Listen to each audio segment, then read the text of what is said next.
Je m'appelle Gilles Guichard, je travaille à Saint-Étienne Métropole, je suis marié, 3 enfants. Je cours à pied depuis fin 2001.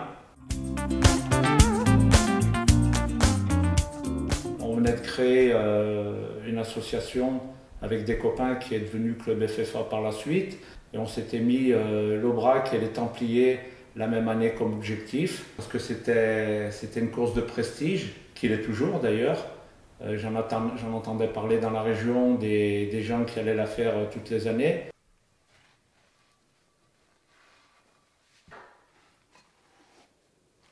Gagner les Templiers, c'est quand même parlant. C'est l'épreuve phare en France, c'est l'épreuve de fin de saison à laquelle tous les trailers viennent participer. Et puis c'est tellement une course qui est en place depuis de longues années, qui a un prestige qu'on ne présente plus.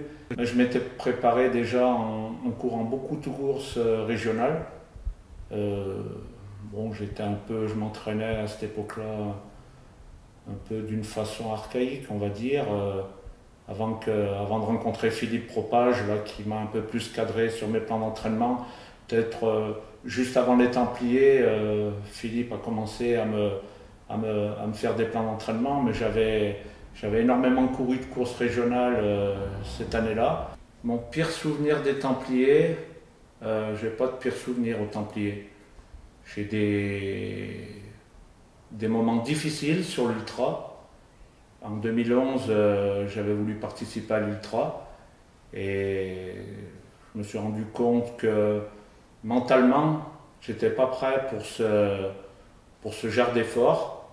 J'ai trouvé très long, j'ai eu 2 heures très difficiles où j'étais proche de l'abandon.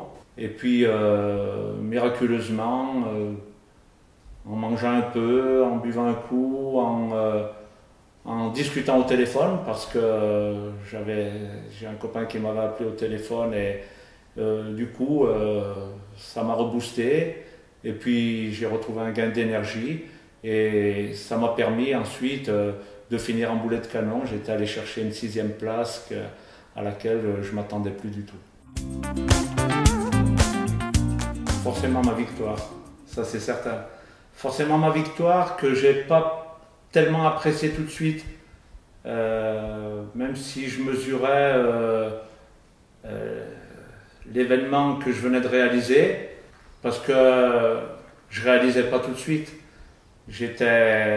Pour moi, les Templiers, j'y allais pas pour gagner, j'y allais pour faire dans les 10 premiers, voire les 5 premiers. Je déboule sur le Roc Nantais là-haut où j'entendais déjà l'écho du speaker et puis la musique de l'arrivée.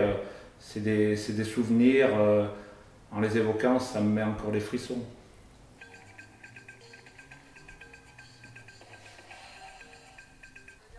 Le bon accent stéphanois qui ressort. Ouais. Christian Largier derrière. Il y a une ambiance particulière qui est... cette ambiance, elle est due aux organisateurs, à leur passion qui savent nous transmettre avant le départ des courses. Quand on entend le discours de Gilles Bertrand avant un départ, ça met toujours les larmes aux yeux et puis on a les poils plus droits sur les bras et ça c'est pas rien, c'est parlant. Quand on ressent des émotions comme ça veut bien dire ce que ça veut dire, quoi. Il y a aussi, il n'y a pas que l'aspect sentimental aussi dans les Templiers, il y a aussi les parcours qui sont mis en place par Gilles, Odile et leur équipe, quoi. Et quand je sais, pour avoir discuté avec Gilles, les heures qu'il passe sur ces parcours toute l'année à ouvrir des chemins, à ouvrir des brèches, il y a des heures de travail à la main, du travail primitif, quoi, on va dire, du travail ancestral. Et quand on pense à ça en courant, on se dit quand même qu'il y a une grosse communion entre Gilles Bertrand qui fait un travail de titan pour nous ouvrir des chemins où desquels on n'aurait pas la possibilité de passer s'il n'avait pas mis la main avec sa cisaille et son sécateur.